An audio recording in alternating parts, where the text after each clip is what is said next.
I was a big hater of The Crown because I feel like it moves in actual real time, and it took Queen Elizabeth in season 1 roughly 4 months to fly back from Africa when her father passed away. But then I went ahead and I jumped in on season 4 because many friends, including my dear friend Patricia, was like, give it a chance. You're a monster. And I was like, okay. So season 4 is the season with Princess Diana. And I was like, oh, I know who that is.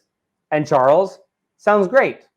Locker, are you familiar with this at all? Like, are you, where does your royal knowledge or your England knowledge fall? I'm not, but hang on here. Like, you literally just jumped into a series like halfway through into season 4. You skipped 1 through 3. Yeah. One was when like her dad dies, Queen Elizabeth II, obviously, and then she gets coronated, and it was like super long. And then season 2 and 3, and I was like, I can't. But Diana's in season 4, and I was like, oh, I'm very aware of that whole scenario, so I'm gonna dive in there. And okay, were you not confused? So this is a little bit of yes, a little bit. And also, I went to public high school in America, and we didn't really do a lot of like British royal history. So I spent a lot of time watching while Googling, like, who are these people? And so I spent a ton of time on the Google, like, who's this lady? Well, that's the Queen Mum. That is Queen Elizabeth's mother. And when her husband, the king, died, she then became the Queen Mum because she wasn't in the royal bloodline. And so then it became Elizabeth as the queen, and she just sort of like hung out and like helped out with the fam and everything like that. And then I was like, who's this lady who smokes a lot?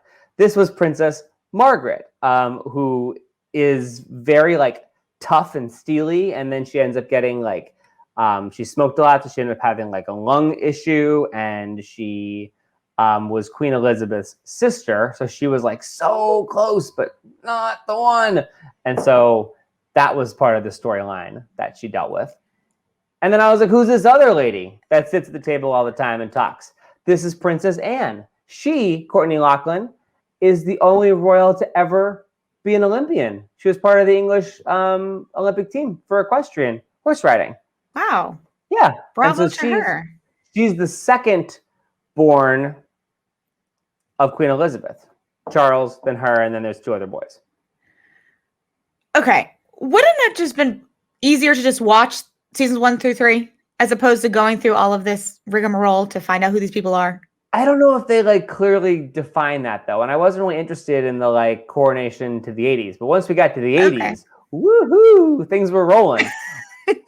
And then like, of course, like now Prince Charles is married to Camilla Parker Bowles.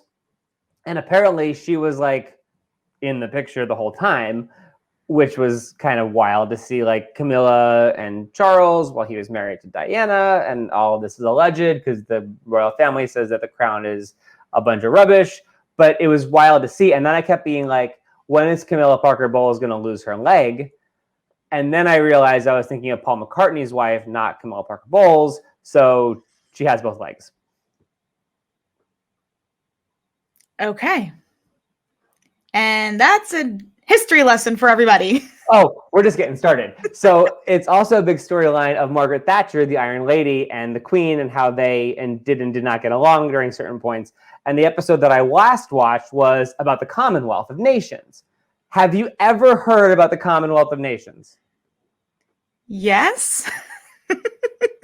Oh, okay, no. Smarty pants. What's the Commonwealth of Nations? No, please enlighten me, Tommy. Please educate me some more today on this Tuesday morning. All right. So Queen Elizabeth, super into the Commonwealth of Nations. Margaret Thatcher, not super into the Commonwealth of Nations. And they have an episode in which they all gather, and they're talking about the apartheid regime in South Africa back in the day. That I'm going to let you Google on your own because we're not getting into that here. And so Elizabeth and Margaret Thatcher and all the other nations have this like disagreement. But I was like, what is the Commonwealth of Nations? It's even got its own flag, Courtney Lachlan. So then I did some Wikipedia-ing. And so back in the first half of the 20th century, as the British Empire was like decolonizing, they started this Commonwealth of Nations. Now it's known as the Commonwealth. And it's like a whole bunch of countries that had or have British roots to them. Obviously, America wasn't invited to that because of 1776, and see also 1812. But Canada was. Canada was. Canada's in it. Australia's in it. Again, America, because of the original Brexit thing, we weren't invited. And so it's still like today, there's still a lot going on with it. And I want to share with you their super cool video that they have too, because they're like on Twitter and everything and on YouTube. And I did so much searching about the Commonwealth. There's 2.4 billion people in it. Wow. It's nearly a third of the world's population. They still gather together. They catch up on every continent, except for Antarctica. But, no one's got Antarctica. Look at this. Tommy, I feel like thing. You would make a fantastic high school teacher. 54 independent countries.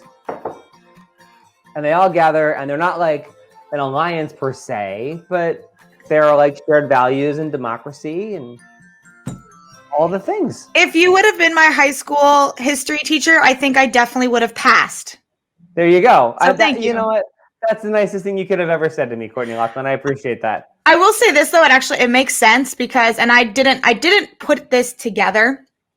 I have been calling my mom for forever. Like that, like she's in my phone as mom, so much so that like in my car, if I say whatever, call mom, it's like, we don't know what that is. And I'm like, mom, because it's in my phone, M-U-M, not mom. And I've never called her mom. Same with my brother. Like it's just always been mom because that's how they, and I didn't put it together, but that is like part of like the Canadian in me, but it makes sense now because that's part of the language and part of kind of those type of things that they probably have kept going from the English, whatever you want to call it. Look at that. Yeah. Look at that. See, because of the Commonwealth of Nations conversation, yes. Here we are. Now I know why I call my mom. And also, Courtney, I'll make you care about this. Ready? The Commonwealth also has their very own games, like the Olympics, which I didn't even realize that was a thing. So in 526 days, the Commonwealth Games are going to happen in Birmingham.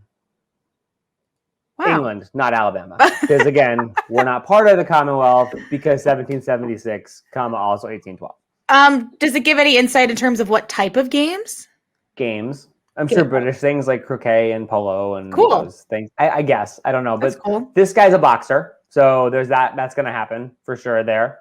And I saw swimming also on the website when I was there. Amazing. So something to look forward to. I mean, we don't have a horse in the race, so to speak, but some more games to watch in 2022. How long did that research take you? Be honest. I got to be honest, it was a long time.